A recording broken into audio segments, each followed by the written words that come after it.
Assalamualaikum warahmatullahi wabarakatuh. Selamat datang di channel Keramat Horor. Kali ini saya akan membawakan suatu kisah yang berjudul Jerangkong. Sebelum lanjut ke ceritanya, alangkah baiknya kalian klik dulu tombol subscribe-nya supaya kami bisa terus semangat untuk membawakan cerita-cerita horor lainnya. Oke, kita mulai saja ke ceritanya.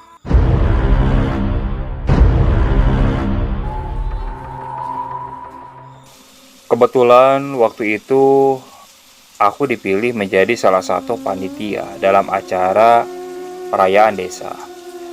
Acara perayaan desa ini memang biasanya rutin diadakan setiap setahun sekali dalam rangka acara Mahpak Dewi Sri. Acara syukuran atas hasil panen yang didapatkan petani desa. Menjelang acara tersebut, panitia biasanya disibukkan oleh berbagai urusan teknis maupun non-teknis di lapangan. Semua persiapan harus benar-benar sudah matang. Kebetulan waktu itu hanya hiasan-hiasan kecil sebagai dekorasi untuk menyemarakan suasana. Namun rupanya, waktu itu batang bambu yang sedari sore kami cari dan kumpulkan, rupanya masih belum cukup. Masih harus membutuhkan beberapa batang pohon bambu lagi. Otomatis, mau tidak mau, saya dan beberapa rekan saya harus mencari lagi. Kebetulan waktu itu hari sudah malam. Dah kebayang mencari bambu di pertengahan perkarangan pada malam hari. Dan itu harus tetap dilakukan. Kebetulan waktu itu yang menjadi penanggung jawab adalah saya, Acong, dan Oni. Hanya kami bertiga. Memang sangat kurang orang dalam hal ini. Namun apa mau dikata, para panitia lain tengah sibuk dengan urusan masing-masing.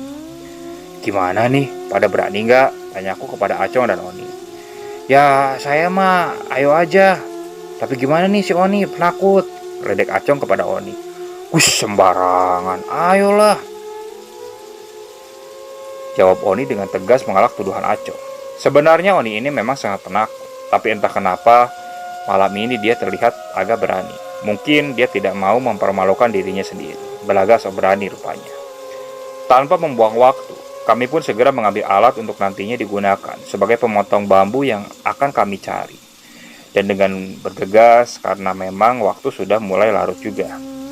Setelah meminta izin kepada yang punya perkarangan, kami pun segera menuju rumpun bambu yang dituju. Cukup jauh jaraknya dari tempat acara dan pemukiman warga desa. Bahkan berada di luar desa bersebelahan dengan area pemakaman umum warga di desa sini. Rasa khawatir dan ragu tentu menggelayut di dalam benak dan hati kami. Kalau bukan karena acara ini, sudah kebayang malas banget harus mencari bambu pada malam hari. Tapi apa mau dikata, beras sudah menjadi nasi. Kami sudah berada di tengah perjalanan.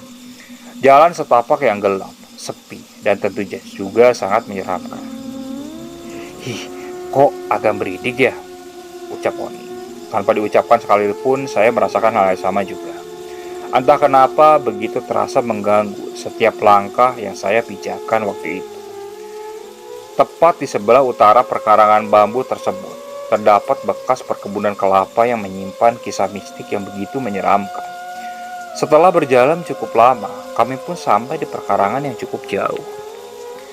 Angin malam langsung menyambut kedatangan kami, membelai dahan bambu yang terlihat congkak menjulang ke atas. Gesekan dari setiap daun yang tertiup angin menambah ngeri malam itu. Gimana nih? Lanjut gak? Tanya Oni kepada kami. Tuh kan kelihatan penakut, sindir Acong. Sudah, jawab Oni kesal. Lah tanggunglah udah sampai sini, masa harus balik? Jawabku menegaskan. Yaudah kamu yang duluan, suruh Oni kepadaku. Dengan ragu saya pun memberanikan diri masuk duluan ke tengah perkarangan bambu yang gelap. Hanya bermodalkan cahaya dari lampu HP sebagai penerangan kami masuk menembus pekatnya malam di tengah perkarangan. Kalian ini pada gila ya?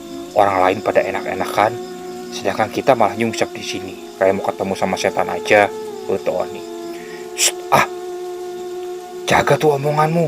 Ntar kalau nongol bagaimana sih? Balas Acong. Langkah kaki kami mulai menginjak ranting-ranting yang telah mengering. Terkadang suara injakan ranting tersebut terdengar cukup mengerikan juga di tengah keheningan malam di tengah perkebunan ini. Dan dengan perlahan kami mulai masuk ke dalam perkarangan. Mataku begitu awas menatap setiap jengkal di sini. Angin kembali menghembus menerpa dedaunan dan batang bambu. Semakin mencekam yang saya rasakan waktu itu. Entah kenapa waktu itu, atau memang mereka berdua juga merasakan hal yang sama juga. Mereka seperti berdiam, tak banyak berbicara juga. Perkarangan ini kembali menunjukkan kengerian dan suasana sepinya. Terlihat beberapa kelelawar melintas spontan di depan lampu flash yang saya bawa. Hus, hus, hus, hus, ucap Oni dan Acong yang kaget dengan sambaran kelelawar tersebut.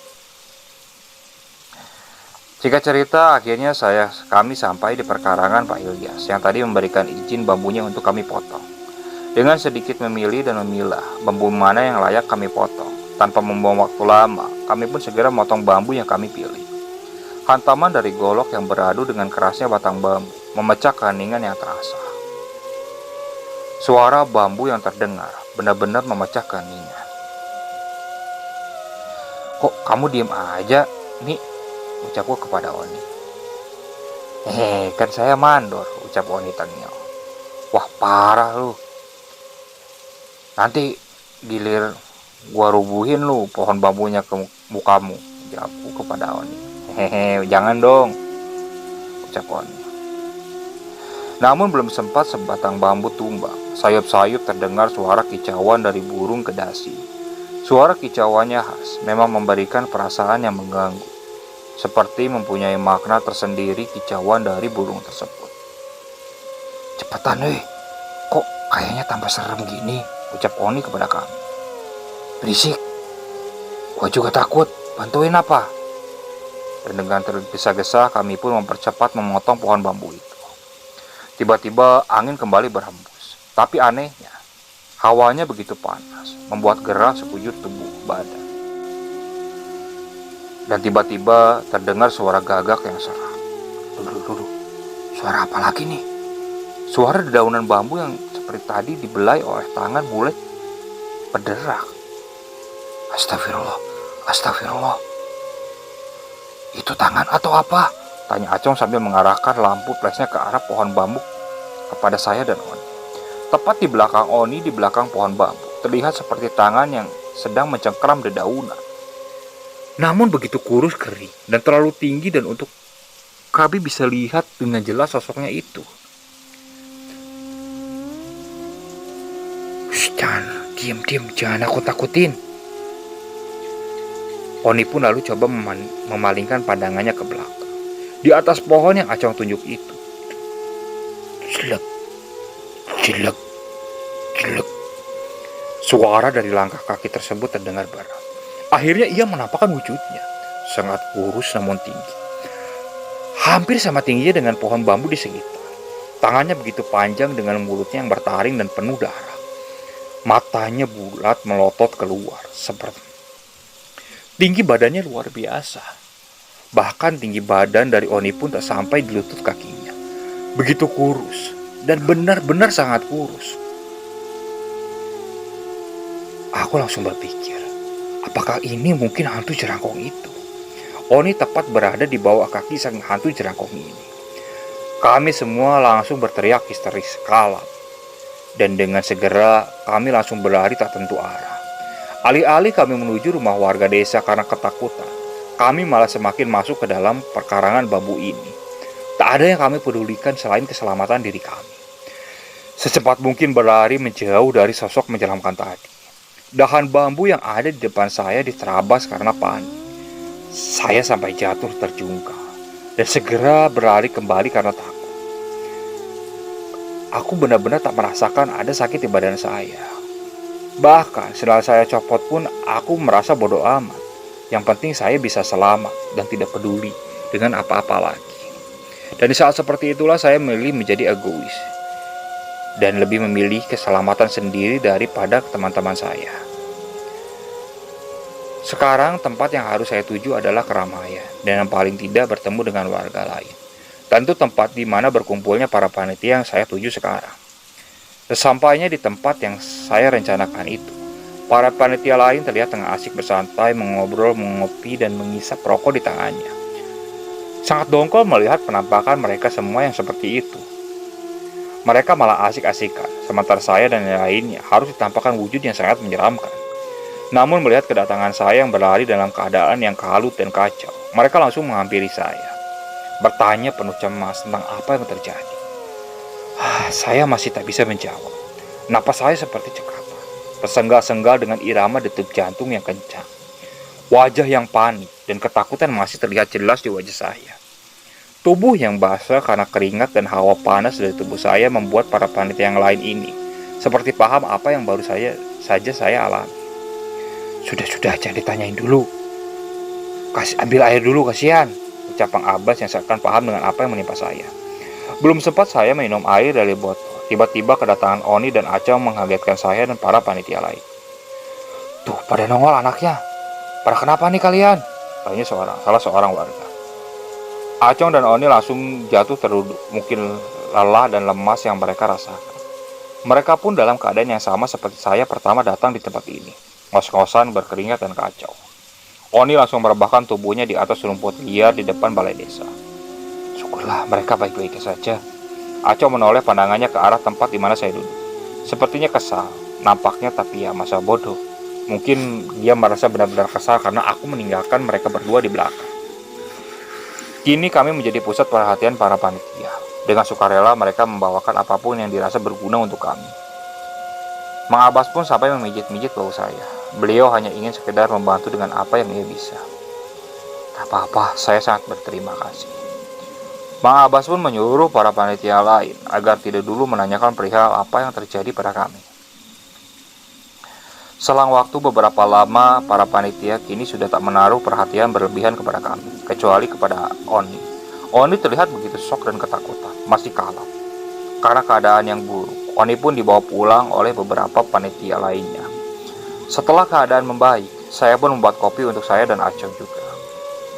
Acong sudah lebih baik lagi sekarang. Mang Abbas masih menemani kami.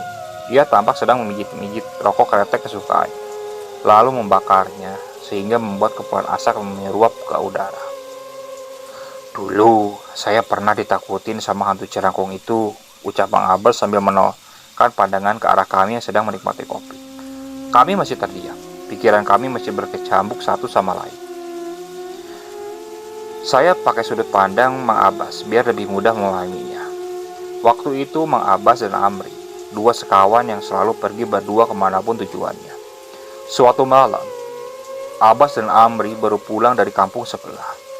Karena terlalu asik, mereka sampai lupa waktu hingga akhirnya harus pulang terlalu malam. Tepat pukul 11 malam. Loh, kalau kita main-main sampai lupa kerja waktu. Jadi kita pulangnya kemalaman, ucap Abbas kesal kepada Amri. Jangan ngoceh aja, kamu juga enak-enakan pacaran sama perempuan, jawab Amri ketus. Sekarang mau pulang lewat mana? Tanya Abbas. Gak tahu, lewat jalur pintas aja biar cepet, jawab Amri ragu. Ya lewat mana? Lewat kebun kelapa, mumpung masih bulannya terang, ucul Amri. Ya udah. Mereka pun lalu memilih jalur melewati perkebunan kelapa yang terkenal angker. Karena seringkali warga yang melintas jalur tersebut ditampakkan sosok hantu kepala tanpa badan.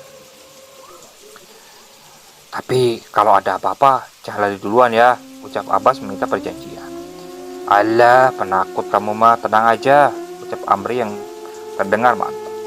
Mereka pun berjalan menatapkan pelangkah, namun yang dengan hati yang penuh prasangka. Pada malam itu, bulan nampak utuh, menerangi kegelapan malam dengan cahaya yang dipancarkan. Suara kaki menginjak rerumputan terdengar memecahkan keheningan. Mata Abbas begitu awas mengamati. Mentalnya harus ia persiapkan sebaik mungkin untuk menghindari hal buruk yang mungkin terjadi. Menatap tajam dengan pandangan lurus ke depan, mengawasi setiap inci area di sekitar yang ia lalui. Bruk! Suara seperti buah kelapa jatuh. Apa itu? Ucap Abbas kaget. Dah paling kelapa jatuh. Ya udah yuk cari yuk, ajak Amri. Ngaco ah, dah kamu aja sana. Abbas menolak. Ya siapa tahu kelapa muda yang jatuh, Bas. Dah mata kamu, nggak mungkin kelapa muda. Kalau kelapa tua mah iya. Ucap Abbas resah. Ya udah kamu tunggu sini, aku yang cari dulu, balas Abbas. Balas Amri. Amri pun mencari di area sekitar di mana suara itu terjatuh. Aduh, parah nih si Amri, ucap Abbas kesal. Tapi ditinggal sendirian di tempat seperti ini membuat Abbas merasa ngeri, takut, dan was-was tentunya. Lalu Abbas pun memutuskan untuk menyusul Amri. Sekian lama dicari, namun buah kelapa yang terdengar jatuh itu tak kunjung juga ditemukan. Duh, mana ya? Gerutu Amri karena semakin lama mencari tak kunjung juga didapatkan. Bas, lihat Bas. Sambil menunjuk, apa sih Amri? Jawab Abbas. Itu kan, kok pohonnya gerak-gerak? Ucap Abbas sambil menunjuk ke pohon kelapa di kejauhan. Mana sih? Jangan aku takutin ucap Amri. Tepat 50 meter di depan mereka, terlihat siluet kurus yang tegap sedang bergerak-gerak. Tak lama kemudian, Cilek. Suara langkah mulai terdengar. Dan tak lama dari itu, diikuti oleh suara seperti buah kelapa menggelinding dari balik pohon kelapa. Sebuah kelapa berukuran besar, 3 kali lebih besar dari kepala manusia normal pada umumnya. Dengan senyuman lebar yang mengerikan melotot menatap ke Abbas dan Amri yang terpaku diam. Senyumnya yang begitu ganjil terkesan meledek Amri dan Abbas yang menggigil ketakutan. Otomatis, serentak mereka berteriak bersama-sama melepaskan rasa takut yang begitu mereka rasakan. Segera mereka berlari berpontang-panting meninggalkan tempat itu. Namun sialnya, Amri justru terperosok ke dalam parit irigasi di kebun ini. Abbas yang waktu itu melihat Amri terperosok otomatis langsung berlari menolong Amri. Namun sialnya sekali lagi, kini siluet yang kurus kering tinggi itu menunjukkan wujudnya. Ya, terlihat dengan jelas wujud jerangkong itu. Tinggi semampai, hampir tingginya sama dengan pohon kelapa di sekitarnya. Ia membungkuk untuk mengambil kepala yang menggelinding. Abbas berada di batas ketakutan dirinya. Amri masih berada di dalam irigasi, berendam separuh tubuhnya. Abbas pingsan, ia tak tahu apa yang terjadi selanjutnya. Amri masih terperangah, diam tak bisa berbicara atau bangkit dari tempat jatuhnya. Terlihat dari ekor matanya, Abbas pingsan. Entah ia pingsan atau pura-pura pingsan malam itu. Sosok jerangkong ini kini berada di hadapannya. Amri sampai melihat ke atas untuk melihat full bentuk dari wujud makhluk ini. Begitu tinggi sampai kepalanya terlihat, tertutup bayangan hitam malam. Jerangkong tersebut membungkuk untuk melihat Amri yang masih berendam di air parit perkebunan. Sosok tersebut tersenyum meledek, mengarahkan tangan panjangnya untuk menciwit tubuh Amri dari parit tersebut. Amri tergagat ketakutan dengan setengah mati.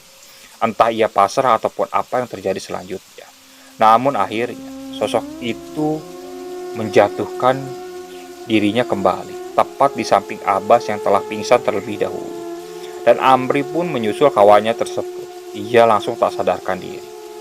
Amri dan Abbas terbangun ketika mereka dibangunkan oleh sang pemilik kebun ini keesok harinya. Terlihat tubuh mereka penuh dengan lumpur. Entah apa yang terjadi dengan mereka berdua setelah pingsan, tak ada yang tahu.